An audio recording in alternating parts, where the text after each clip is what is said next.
someone that I knew passed away, and a Mhm. rumor was spread about the school that I murdered them. Yeah. Wow. I've always been such a trans stereotype, you know? Like, so yeah, but there was this rumor that was spread around the school, and that's when I started, like, that was the age I started, like, self-harming and all of that stuff. So I was like...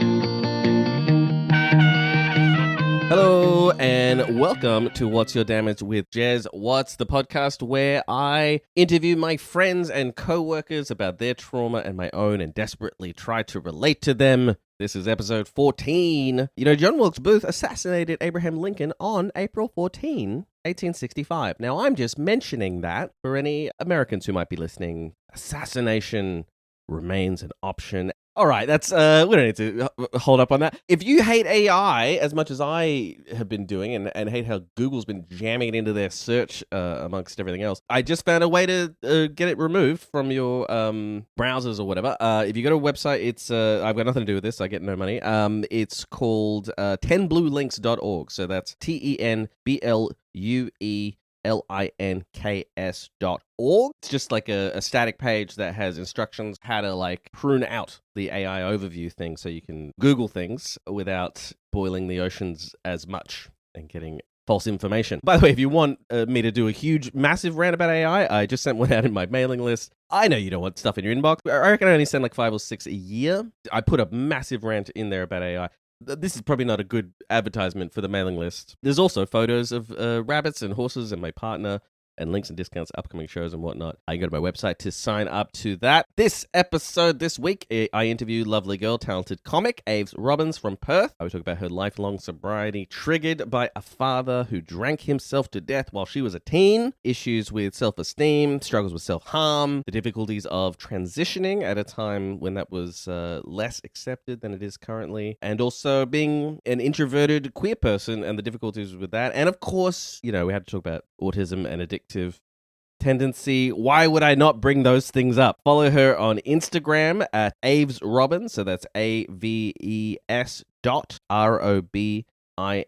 She says she has no shows coming up, but she will in the future. By the way, apologies that it has been a month between episodes. That is not my goal, but my therapist told me that 15 hours a week editing the podcast is not a good plan. That being said, the next one will be out way sooner than a month. I think it will be 2 weeks from now. That is an interview with Australian comedy icon Chris Franklin. So subscribe to the pod so you do not miss that. I will say that editing this for 15 hours per episode is helping me improve my conversational turn taking, which, you know, shout out to previous guest He Huang, who yelled at me for that, but I'm working on it. Please follow me on social media on Instagram, TikTok, and YouTube at JezWhat'sComedy. That's JEZWATTSCOMEDY. The numbers are ticking up. I have shows on sale. I would love for you to come and see me in Mount Eliza in Victoria, June 19. That show has the hilarious Nikki Barry opening, previous guest on this show. Darwin, July 23 to 25. I believe the early bird $10 tickets might still be active if you go and get them like now. So, yeah, if you are in Darwin, if you know people in Darwin, send them to my website to get those quick. I'm also going to be in Singapore, August 1st, Ireland, August 2 and 4. I may be in Hobart, August 7. I just picked up a corporate there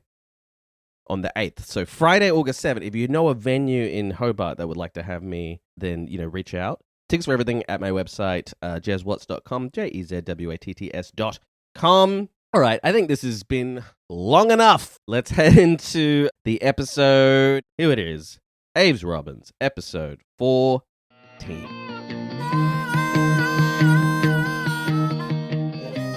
Hey, are you still with Jeremy? Is that relationship still ongoing? He's good. He of my dead name. Yes. Yes. Jeremy's very on the spectrum. Are you on the spectrum also? It's been said. Yeah, I would say it. You've never like sought a diagnosis or anything? No, if I was going to pay $2,000 for something, it would not be a certificate that says I'm bad at making friends. Do you have many friends? I have some. Yeah. Are they mostly on the spectrum or no? Do you reckon? There's like, I think that tends to be the case. yeah, especially, but you know, It doesn't mean everyone who's on the spectrum is all going to be friends, but I feel like the friends that you do make, it's like the square and the rectangle. But it could also be a false positive because if you're a comedian and you know other comedians, you know people on the spectrum. you know people on the spectrum. Yeah. Hey, so you were saying before we officially started recording, so you don't drink, you don't do drugs, you've done none of those things ever. Mm-mm. Tell me about your relationship to alcohol, because you mentioned something the other night and I went, perfect for the pod. What did I mention? Something about someone in your life who's... I mean, everyone who's an alcoholic. But was it something with your dad, I think, maybe? Yeah, so my dad was an alcoholic. Yes. What kind of an alcoholic? A bad one. Okay. And when you say not the cool party guy alcoholic that I thought I was until I went to therapy and I went, oh no, actually this is a real problem. You say does that mean he is past tense or the alcoholism is past tense? I guess he got over it when he died. Yeah, cool. Yeah. He could no longer drink. Was it alcohol related, and when did it happen? So it was when I was 17. Perfect time to lose a parent. Yes. It was an intense year, actually. Like, so we went from like having like my parents together living in the same home, my dad drinking a lot, to... Does or did your mum drink? No. Like, not really, or just not really. Yeah. And then my mum kind of left the house just because it was getting too much for her. Yeah. So then it was just me, my dad, and my brother. Yeah, okay. Which is intense. Yeah. How old's your brother? Oh, he's 2 years younger. So he was about so you're the 14, oldest. 15. And then my dad would go to FIFO. And so whenever he left, my mum would come back. And then when he would come... Yeah, and then when he would leave, she would come back and she would leave. Yeah. She would like FIFO the house. Yes. Yeah. At one point, my dad stopped going to work. So she just took us to live with our grandmother. Yeah. Which was like wild for like... We didn't have internet there. And, oh, no. You know, it's year 12. Oh, no. And it's like the first time my school's like running like assignments that you have to do on the internet. Like it was like a quiz I had to do for school. Right. And like I did not have home internet. Yeah. I went to the library at my school. Is this Rockingham? Yeah, in Warnbro, yeah. Okay, yeah. Which we should, I guess, establish for listeners. It's like the St. Kilda of... I've been St. told. St. Kilda's way nicer than Rockingham. Yeah. I don't know. They were like, it's trashy. And I'm like, you seem like you don't know what trashy is, actually. For Melbourne, Frankston, which I don't know if you've been to. Frankston is the Rockingham of Melbourne. Ah, okay. Yes. But also, there's like a terrible outlying suburb in every city. Yeah. Let's get back to your dad and how he died. So you failed high school and... I didn't fail. I was still like the second in my class for chemistry. Yeah, you strike me as a... What's the term? Fucking nerd? Yeah. Which I also was. Yeah. But it was depressing though. I was like, oh, I could have maybe been better if I had internet at home. I don't know. It was annoying. So yeah, then lived with my grandmother, and then my dad moved out of that house and he got his own place because my parents were officially like separating. I was staying with my mum in that house now. Yep. And then a little bit after there as that, well, yeah. And then a little bit after that, my dad died. And this was very unexpected, I imagine? Yeah, it was within a year of all of that happening, or within like 8 months. So my mum moving out, we moved out, my dad moved out, we moved in. Dad living in his own place, and then he died. Yep. Yeah. So this is now you've graduated high school. No, that was all within. It was all within your final year. It was all within and year 12 is not very long because it's like. Yeah, that's true. Yeah, it's shorter. It's like 3 terms. So it was all within like, I don't know, 6 months. Jesus, it felt like. Did you see your final exams? Yeah. How did you do? Fine. Man, I tanked mine just because like a girl I liked didn't like me back. That's like the worst thing that happened to me that year, and I was like, fuck exams, nothing matters. I was also realizing I might be trans at the same time. Love that. Yeah, but the thing is I was running every day, and I was also eating really healthy, and I kind of... You're making smart choices. Yeah, and I kind of liked the studying because it made everything on the inside go numb. Oh, perfect. I was like, the numbers don't have dead fathers. Yeah. Are you a jam everything down into a box kind of person for the negative feelings? 'Cause my partner is like that. Yeah, I definitely was for a long time. And so when you say he died within the year, what was the official cause of death? Oh, overdose. On alcohol? Yeah, kind of. It was like overdose of alcohol and prescription medication. Ah, great. Yeah. So he also was abusing prescription pills. Well, it's hard Sick. to it's hard to know what was really going on. How well did you know him? Like, I assume Relatively well. he was a heavy drinker your whole life? Not really. Yeah, just sort of like it got really bad around when I was like 13 or so. Right. And got really bad at 15 and then Yeah. Do you know why? I'd say like his own emotional trauma stuff that Mhm. he hadn't dealt with. It's just some like it's hard. Like life's hard.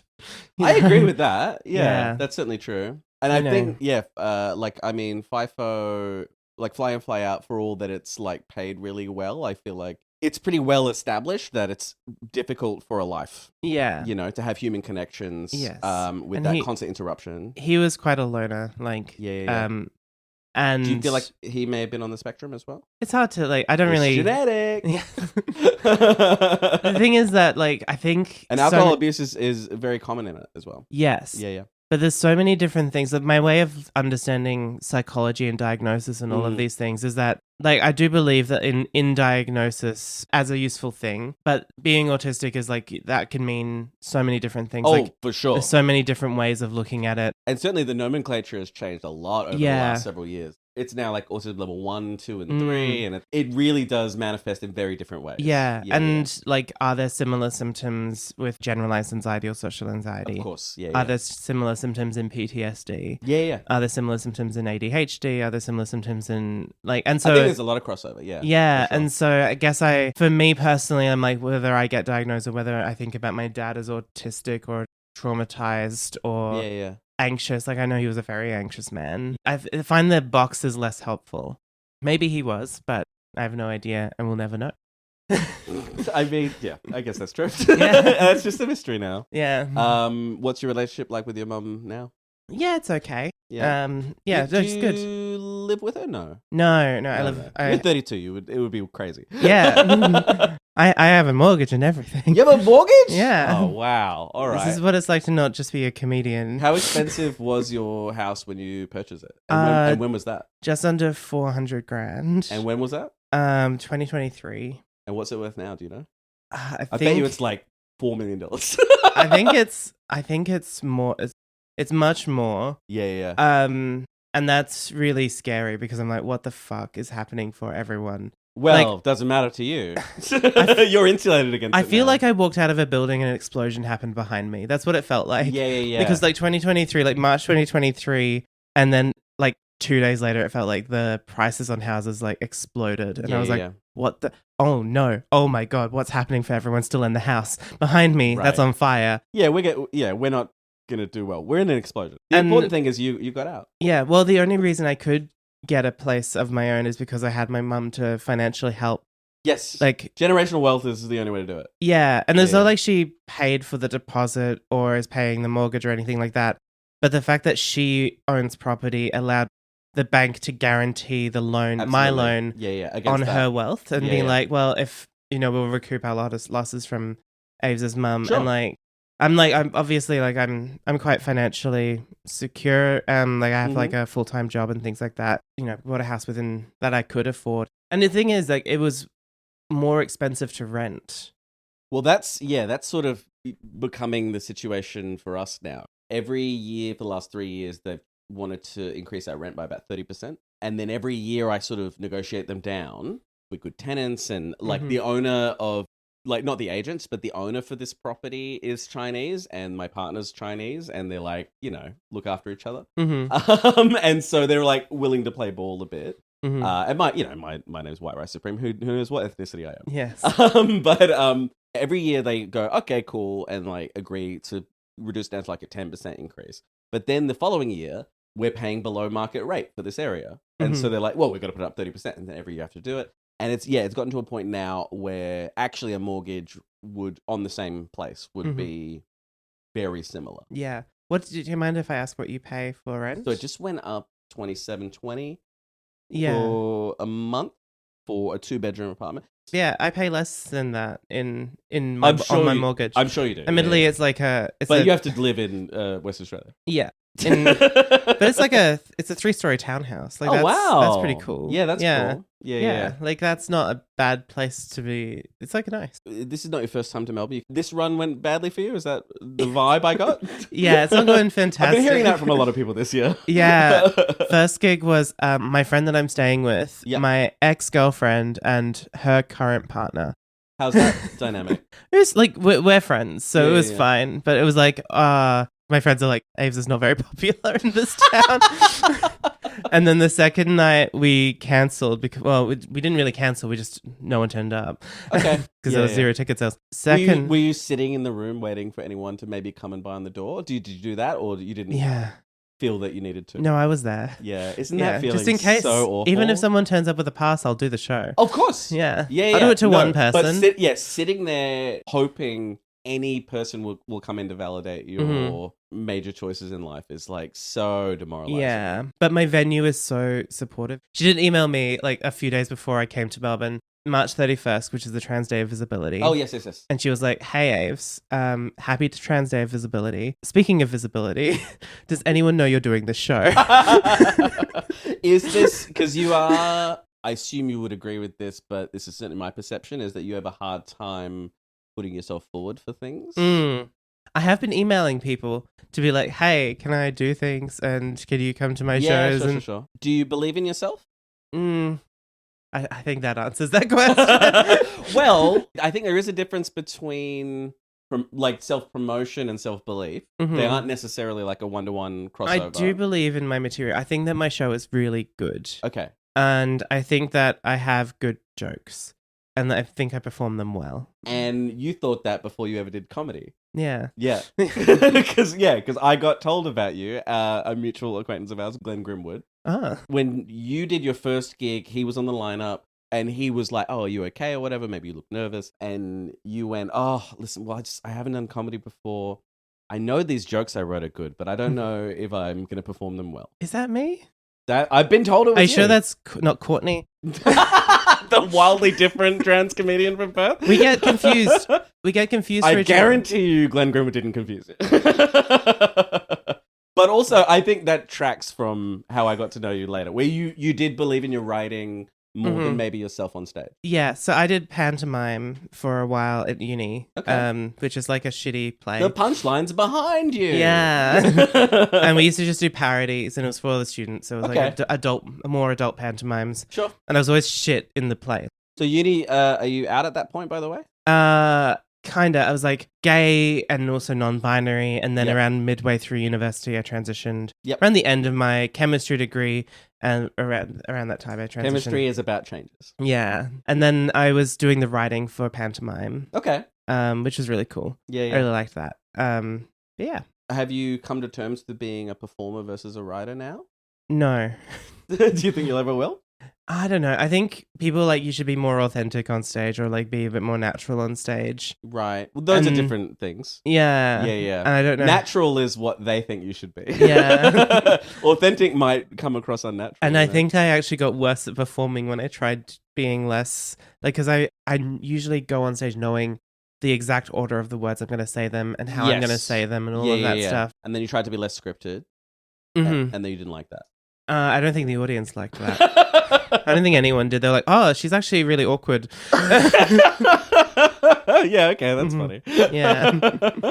So have you gone back to being very scripted then? Yeah, it's just kind of who I am. I think it's fine. Like, there's all different... You probably have gotten to the point now where, like, new comedians ask you advice. I always feel like, one, you should never take advice, like, because someone can only teach you how to be like a worse version of them. But then two, it's like, you should just try stuff, and some of it will stick and some of it won't. Yes. And I think it's good that you tried not to be scripted. Yeah. And it's fine if you want to be scripted. Yeah. Like, that's fine. I think it's like, I can't just go on stage and riff. And some people can do that. I don't understand how their brains work. Yeah. But then they don't understand how my brain works, where I can just sit down and do some writing. So. Yeah, and yes, and write good jokes. Yeah. I had Ivana Aristigueta in here, originally from Venezuela. Spanish is his first language. And I have known Ivan for over a decade.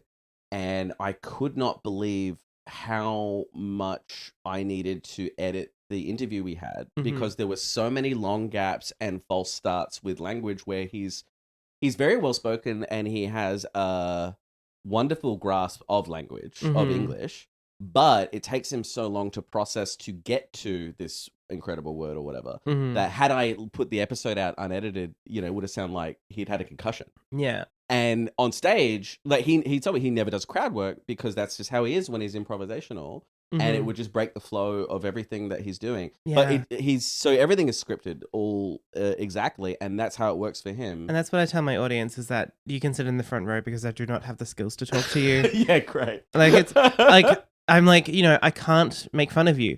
I would if I could. I want to be able to make fun of you, but I cannot. So you're safe. Come to the front. I do like a little bit of improvisation here and there. I would like to do more.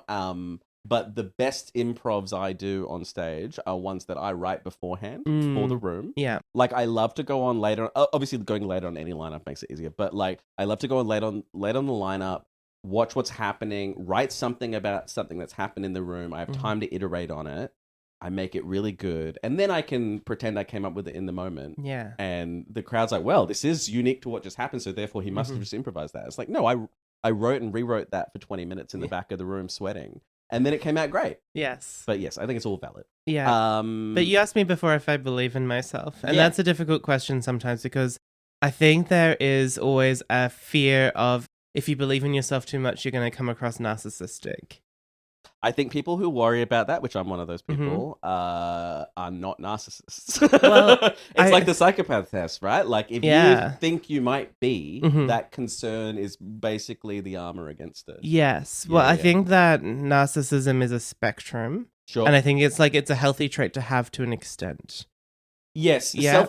the people who believe in themselves at least to some degree, and arguably even to the totality of it, always do better in life. Yeah, well, to people who are angry at someone, they always kind of see themselves as the hero and the other person as the villain. I think everyone sees themselves as the protagonist. Yeah, and it's a delusion that comes in. Like when I'm angry at someone, everything that they have done is like a villainous of act. Course. Yeah. They sighed or something, and that was passive aggressive. Of course. Or they tried to apologize, and that was manipulative. Versus like everything that I have done has been entirely justifiable. Of course. And in their head, they're seeing it entirely flipped other way around, and everyone around is like, "What the fuck is happening? These two people just cannot see sense." Like, have you had many enemies in comedy? No. No. What about in life in general? Not really. Yeah. No. I'm so afraid of conflict. Yeah, perfect then. Yeah, like I didn't have a lot of friends in school, like no friends. Was just bullied a fair bit. So like, like there's no... What was the source of that, do you feel? Oh, you can make a guess. Well, why don't you tell me? What do you think? Why don't you tell me? Jez, if you were bullying me, what would you go after? If I was bullying you, you got better gigs than me and I'm mad about it. Anyway, you're a terrible bully. No, I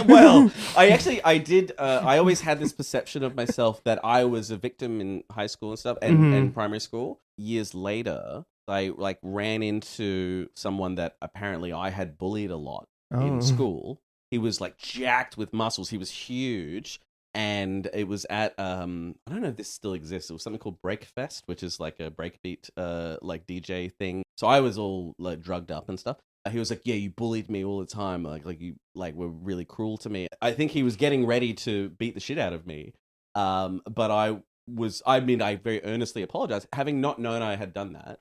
I think it's something where it's just like hurt people usually. Yeah. And I was just in so much crisis. And then I thought, it's like you were saying before. It's like I thought that I was a victim while victimizing people. Yeah, I certainly was like mean in high school. Like I got to that. I would guess. Yeah, because I was like... you're smart and incisive.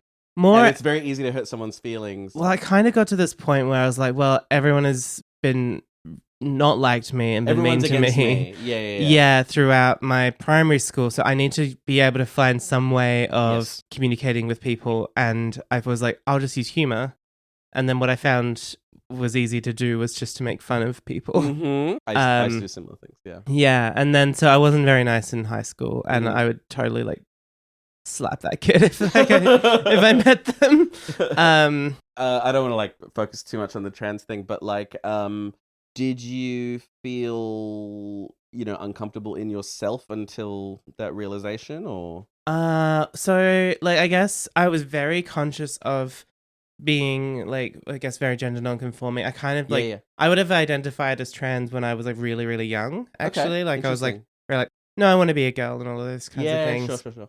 And I was like 3, 4, 5, 6, and then at some point like I realized how much everyone hated girls. That no, not necessarily girls, but just like any like gender non-conforming child, right? So like people like constantly being like, "No, you're wrong. You're an idiot. Like, what the fuck are you talking about? Like, having no friends because you're a girl. Like, but like you're not you're not a real girl. Like, you can't be friends with girls because you're not a girl. You can't be friends with boys because you're a girl." Sure. And I think it's funny. Like, one of the jokes I tell is that it's funny that the people that insisted that I was a girl when I was a child would now insist that I am a man. Oh, that's funny. And I'm like, wow, I have changed genders. Yeah, that's very funny. Very validating. So, what, you just got so much pushback from that you ended up just changing your self-image? I just really suppressed those feelings and was like, well, yeah, okay, like, no, that's wrong. That's disgusting. That you cannot think that way. Right. But then the thing is that, like, then I had to question, like, because any interests I had that were feminine, I had to be like, I had to pretend I didn't like those things. What, like what? I liked playing the flute.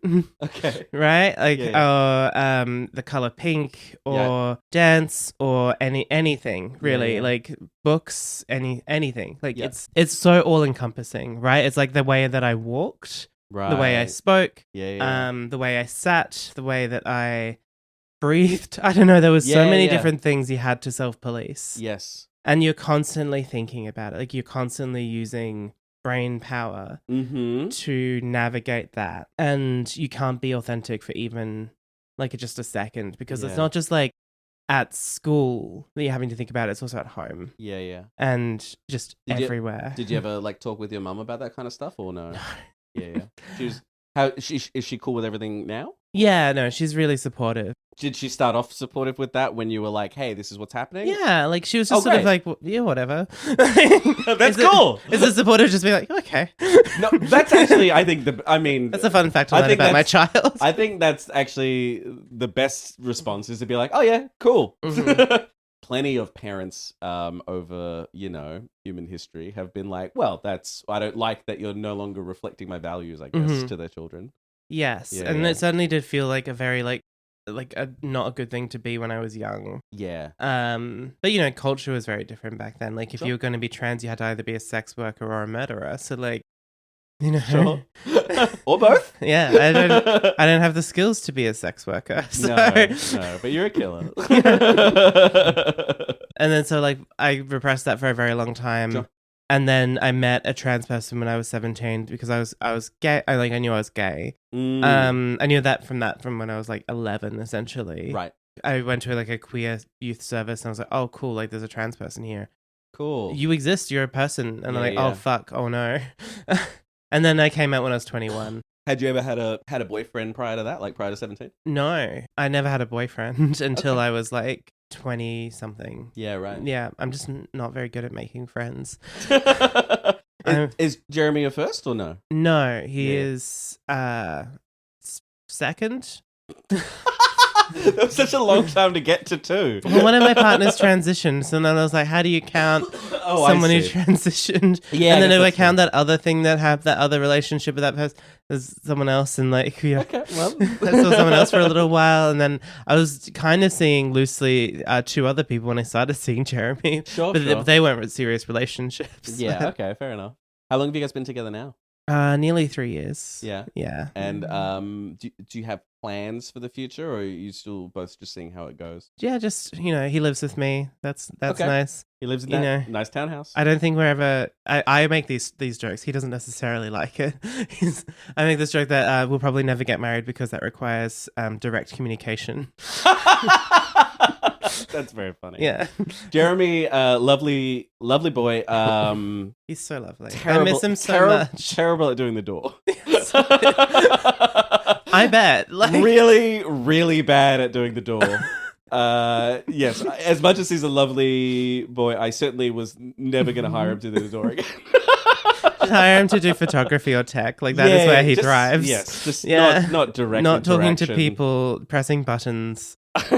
He's getting really good at photography, I do have to say. Like That's cool. He did the photos for... It's always nice to have something between you and the rest of the world. Yes. And he did photos for my last show. And like the first time he did photography for me, I was like, okay, like one of these like I'll use. Right. And then the last one's like, oh, I love this and this and this Oh, great. and this. And I'm like, oh my God, excellent. Yeah. Babe, Oh, you're that's so lovely. good. Yes. Because I'm very honest. Like that's... Yes, that's another spectrum thing. And do you have any like physical health problems that we can talk about that are interesting? No, I had my gallbladder removed. What is the gallbladder exactly? It produces bile. Okay, great. Yeah. That's why you got Helps nicer. you to digest. I have no more gall. Yeah, you used to be a dick. And Yes. And then I transitioned. Yes. I went to therapy. Therapy. Let's talk about therapy. How long have you been in therapy? I'm not in it anymore, but okay. How long were you? A while. I went to a bunch of different counselors and stuff like that, and I never really gelled. Yeah. With... I feel like it's a very particular relationship that has to be right, or it's actually not going to be very helpful. First time I went, I think I made the person cry. I wrote a joke about doing that. This is real. Like I think I How did you make them cry? I think I just talked to them a little bit about like school and like the end of like year 7 and things like that. Yeah. And I think she got really impacted, and then I was like, oh, is this something that's important? Oh no. And then I didn't go back. Because like again, like emotions are gay. So I had to suppress them. I had to suppress them. Like you know, being a crybaby is also feminine, and that's also something people don't like you doing. So then I had to like not have emotions either. Yeah. Like that's another one of the things. Do you feel it was like you still suppress them? Yes. Yeah, that was a leading question, of course. Yeah. But yeah. How open are you with Jeremy at home? Yeah, pretty open. Yeah, more so? Yeah, very open. Yeah. That's something that my partner, as another person that puts things into a box, we've been together for 13 years now. And it's still something that we're working on, is making home a place where it's safe to actually open up the box and feel the feelings. Yeah, well, I've done a lot of therapy now, so I'm very good at accessing my emotions. Oh, okay. But this first lady, like, this was not when I was able to do that. Right. And so she got tearful, and then I was like, oh, fucking weak. She's gay. No, not exactly the thought. So I was like, but it was something like that of like, oh, I don't want to be like telling something to someone who can't hear it. Yeah. Yeah. Probably what she was doing is having like quite an appropriate response. Right. Do you remember like exactly what it was that? I think so what I spoke about was, so towards the end of school, someone that I knew passed away, and a rumor was spread about the school that I murdered them. Yeah. Wow. I've always been such a trans stereotype, you know? Like, yeah. Interesting. That was year 6. Wow. Yeah. And that was How did they die? I'm not going to go into that. The body that you... I'm not going to go into how they died. Okay. Because that is someone's family, and that yes, absolutely. Kids have so little empathy, and it's literally it's like one of the last things that gets developed in the brain. Yeah. But it's just being a kid. You just go, oh yeah, this will be funny if I say that Aves, you know. Well, we navigate death through humor a lot of the time. Yeah, absolutely. Yeah, for sure. Like I think that's one of the reasons people think that we have a sense of humor, is because it helps us to navigate the idea that we're going to die. That's interesting. Yeah, it just sort of defers things. And I think it also smooths over awkwardness as well. Sure. And stops us from killing each other. Yes, I think that's true. Yeah. So yeah, but there was this rumor that was spread around the school, and that's when I started that was the age I started like self-harming and all of that stuff. So I was like, what kind of self-harm did you do? I just cut myself. Yep. But that was like when I was like, that was like 10 or 11. I was 11, and then 12, and then, so it was like quite an intense time. So you self-harm for about a year? And then you stopped? Longer. Yeah. Like, when did that go through till, and how did you stop doing it? It was certainly into adulthood. Right. Yeah. Like, it was just like a long-term kind of coping strategy. So I've never self-harmed. I've known people who've done it. For you, what was the appeal, if you could describe it that way? I think, like, for me, it was putting into a physical representation the pain I was feeling on the inside. Right. And so it was like a... Did you feel like it was sort of exercising the pain, or just it was moving? It wasn't really... I don't know. Like, that wasn't Yeah. how it felt at the time. For me, it was like, there's an injury on the inside. Mhm. Like, maybe if there's a physical injury on the Mhm. outside, I'll be able to, like... You know, because again, like, emotions aren't real. Sure. If emotional injuries aren't real. They're just feelings. Yeah. Yeah. So, like, I need a physical injury. Yeah. Like, that's okay. what it was almost like, I don't know. It was... Yeah, interesting. Yeah. So you said into adulthood you were doing it. Mm. Do you know, can you remember like the last time you did it, or when it sort of started to not happen anymore? I think it was when I stopped living with some really not great housemates. What was with the housemates? They really didn't like trans people that much. And they were also like, they were intense vegans who wouldn't kill cockroaches, and so we had a cockroach infestation in the house, and I wasn't on the lease, so I couldn't really do anything about it. It's and I said, interesting vegans that hate trans people, because I feel like that's... and love cockroaches. Yeah, well, vegans love cockroaches, fine. But I feel like generally people who are vegans are also fairly accepting of, you know, left-leaning things. And they were trans feels like part of the left. yeah, yeah. But like, I I had think someone tell me the other day, I don't think left and right exist anymore. I'm they like, were- just because the right's in charge doesn't mean it doesn't exist. they were transphobic in a feminist way. Oh. Yeah. Is that, what is it, TERFs? Is Yeah, that it? like that's- yeah. yeah. J.K. Rowling, notorious TERF, yes. Yeah, so they would view themselves as left. Yeah. And so And you and I would view them as villains. yeah. And so I remember having a conversation at one point being like, look, you're trying this thing to get rid of them. If it doesn't work, are we going to exterminate the cockroaches? Because if not, then I'm going to leave. Yeah, They said, okay. maybe you should leave. they And picked so you asked me- cockroaches over you. So you might have asked me before about my self-esteem. Yeah, you're lower than cockroaches. Yes. At least as these TERFs see it. And then I moved out and I lived with other people who were nicer. And then after that, it just, the self-harm kind of stuff. As your life got better, I guess? I guess As you started accumulating less emotional... it was a tough time. That was like not long after I transitioned. I Yeah. finished university, Yeah. got a degree in chemistry and science communication, Right. realized I did not really care about chemistry. And Yeah. then I struggled. I wasn't very, like, again, I'm not good at promoting myself. I didn't get a job in anything. Science communication is Yeah. so much about that. My next show I want to do about science. Yeah, cool. Yeah, I want to try and do There's some of some grants for it, that. Yeah, I know. which I've looked at very seriously because I'm very poor. Mm-hmm. But yeah, again, it's like, it's. I think actually you can write to that stuff more easily than I can. I only want to do, you know, confessional, dirty stories. That's fair. I'm looking at scientific scandals. Oh, cool! That's fun. Yeah, Yeah. there's like this one man who has over 200 retracted papers. So some people will just put a bunch of like statistics together and just like be like, okay, if we analyze 40 different variables, yeah. 2 of them will be significant. Exactly. Yeah, and that's called p hacking, Yeah. which sounds like something the incels would make up.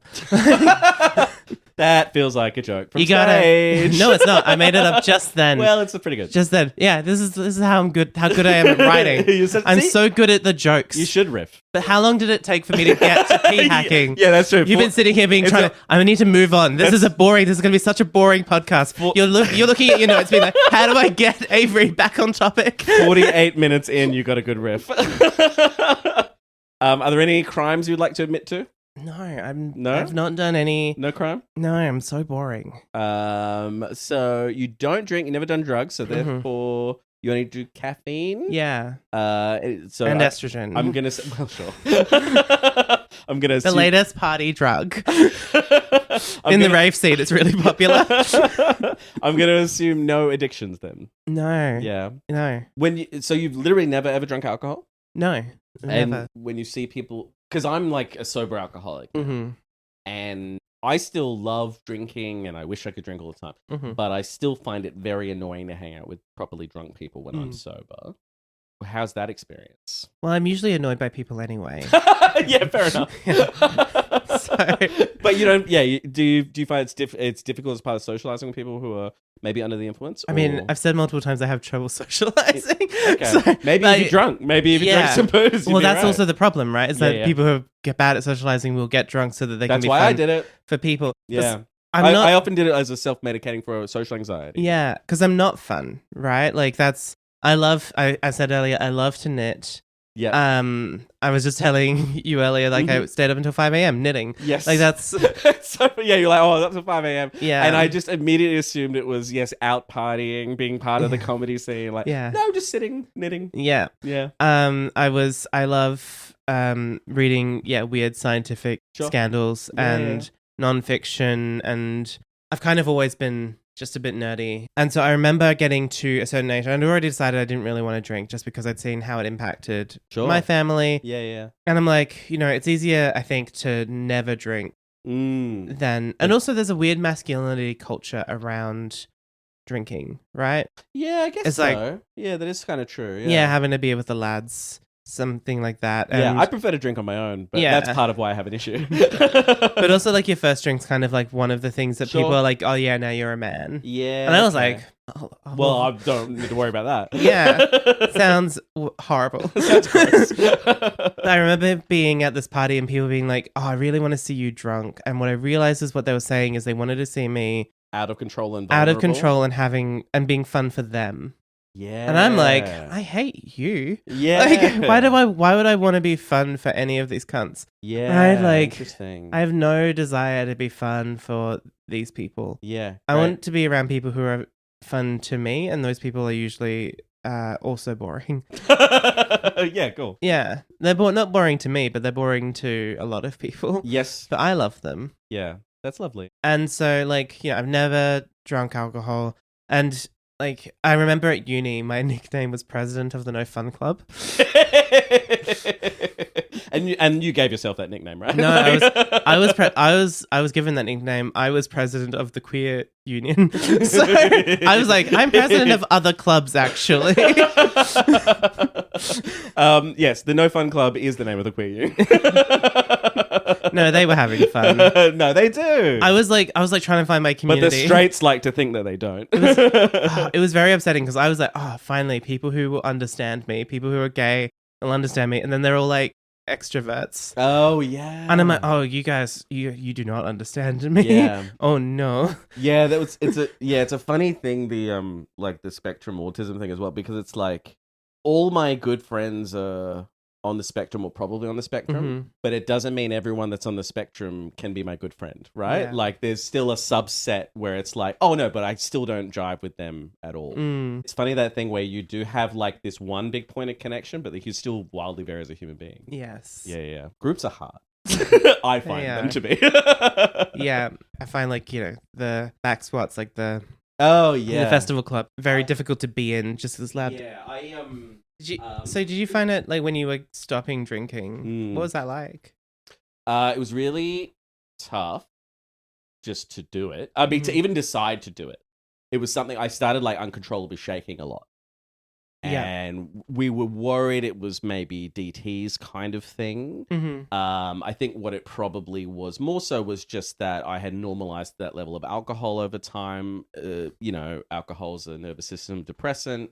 That's when it starts to get really dangerous. Yes, it was really scary. Yeah, because you can wake up in withdrawal. Exactly. So that was when I went, hey, this is actually really a problem. And so I went to my GP, told her the actual amount of alcohol I was drinking, and she said, well, we've got to get that down. And I immediately like just shot daggers at her, like, and she immediately just, not right now. We're gonna like ease down. But then I went off for like a full year. I've always found it easier because I just have an addictive personality. I have issues with alcohol, with weed. I used to be like a meth head, and like I have problems with video games and just anything that makes me feel good. Yeah, I tend to do to excess, and I'm not good at like. I am similar, except really? that the things that I've like got all or nothing behaviors around just knitting. Well, actually, I've knitted so much that like my hands have been hurting. Yeah. But also like food. Right. Also, I have food issues as well. Yeah, like reading, like I'll just like I'll get run into like a thing and I'll like obsess about it. I used to be like that as a kid. Yeah. And so for me, it's like the only way I've found to effectively manage those addictive tendencies is to have like an off-on switch and a hard rule, and then particularly to tell someone else that I'm going to honor the rule means now I'm accountable. I have such a hard time with dishonesty, and I don't want to be a dishonest person. So like if I want to not do something, I will tell my partner, hey, I'm not going to do this thing. And then I'll be about to do it, but I'm like, oh fuck, I've told someone that I'm not going to do it, and I can't be a liar. And that's a strength. Well, it's whatever it is. It's just, it's a strategy that helps me. It's a strength. Thank you. Yeah. We're going to wrap up really soon. So, what's the worst bomb you've ever had on stage? If one comes to mind. Yeah, one does come to mind. Great. It's probably not. I would say this is the worst bomb. Yeah. I went down to Albany, which is south of Perth. Right. For like a small town, basically. Yeah, right? and they were doing Albany Pride. Okay. So they paid for a few. Just you? No, they paid for 3 queer or 4 queer comedians to come down from Perth to Albany. Kate, Courtney. No, it was me, Al Marsh. Oh yes, Al. Yes. Yeah, and Simone Springer. There was also he's like a cabaret performer. Okay. And Thomas Ford? Yes. I don't know why I was blanking on his name. He's so good. He's lovely. I fell in love with his performing at Albany Pride because I was just like, what the fuck is this? He is great. So good. Did this like YMCA thing, and I was like, oh, what the fuck? This feels like a cult, and I'm loving the vibe. We performed at this cafe for lunch on one day, and then we performed again that evening at the big Pride party. And then the next day after the Pride party, 10 in the morning, we were on this boat cruise and doing more comedy. And I was like new in, so I had like approximately 7 minutes worth of material. Sure. And everyone who was on the boat cruise had also been at the party. Right. And then also at the cafe. Yeah. So they'd already seen your 7. Yeah, they'd seen it twice before in that 24-hour period. Yeah. They were like, oh, we've seen these jokes. Like, it's not just that they've seen me before and they're like, oh, these jokes, I've heard them before, but they're kind of funny. But they've seen them before twice yesterday. And you are word perfect scripted as a performer, so you're not even improvising within that. Yeah, and like we were all really tired because we'd just been partying that night. Aww. And then we got on a boat. The thing is about a boat, you can't leave. Yes. You can't leave when things are going badly. I now have an agent for cruise ships, and I'm really worried about every aspect of that. But particularly if I bomb and I have to stay on that fucking boat with the people. I kind of wish I was the kind of performer that would get booked on a cruise ship. I am not happy about it. Yeah, I don't have a mortgage or a job, so I need to get money wherever I can. There's something about a cruise ship that does seem like really fun to me. Interesting. Yeah, because it's everything's there. I don't have to leave and go elsewhere. I'm hoping I am okay with it, like emotionally in general. I don't know. I don't want to talk shit about it. I'm excited to earn more money and have Nicole be happy. Yeah, my dad was always the kind of person that was like, we're not tourists, we're travelers, and I'm a fucking tourist. Like I'm the kind of person that would love to go to Bali and just stay in the hotel the whole time. I only recently started doing that. Like I've done it a couple of times. I went to Bali and Fiji and was in like a 5-star resort. Yeah. And I never thought I would like that. Yeah. And I went and lived all over the world. In my 20s, I was absolutely a traveler. Yeah. And never a tourist. And then maybe it's age and just my joints hurting or whatever. Or maybe it's just I'd never been in a 5-star resort before. Maybe you were drinking. Well, I also drank it. Yeah, I drank at the resort. But were you drinking more heavily when you were traveling? Well, that certainly was true. I was also doing a lot more drugs and being very promiscuous and young. You know? Whereas I've never done much of those things. So then it's like... It's fun. Traveling for me is like a lot of organizing and thinking about... going as a family and stuff? Oh, no. Even if I'm going on my own, then I'm stressing about what if I miss that train? Where do I have to go? I have to go to the hotel, and now I have to go see this thing, and then it's just work. Yeah, I was always way more loosey-goosey with it. And I can't, because I'm anxious, so I cannot. But, well, drink and do drugs. Yeah. All right, so that's always bomb. Favorite film? Everything Everywhere All at Once. Great movie. Yeah. Great. Nicole hates narrative, right? So she rarely watches anything that's not like a documentary or has animals in it. But I got her to watch that with me. After I'd already seen it, I was like, she actually really has to watch this. And then she cried and she cried and she was so mad at me for unleashing the emotions. And I was like, no, this is good. You have to feel the things. I cried so much watching that movie. It's beautiful. Partially it was because... The rock scene? Oh my God. It reminds me of me and my mum so much. And it's beautiful. I cried a lot also because it was just after I'd done the Raw Comedy finals and I just had COVID for a week. So I just and even though I knew that I wasn't going to win Raw, I kind of still felt a certain way about not even because you can mentally prepare, be like, yeah, I'm not going to win, but that emotional part of yourself that's out of control will just be like, no, rejection, tantrum time. Yeah. And it was just like I was like I was actually kind of happy when I got COVID because I can sulk for a week and no one can say shit. Right. It was great. But then I went and then I saw that movie and then I cried a lot. I mean, it's beautiful. Yeah. Favorite musician?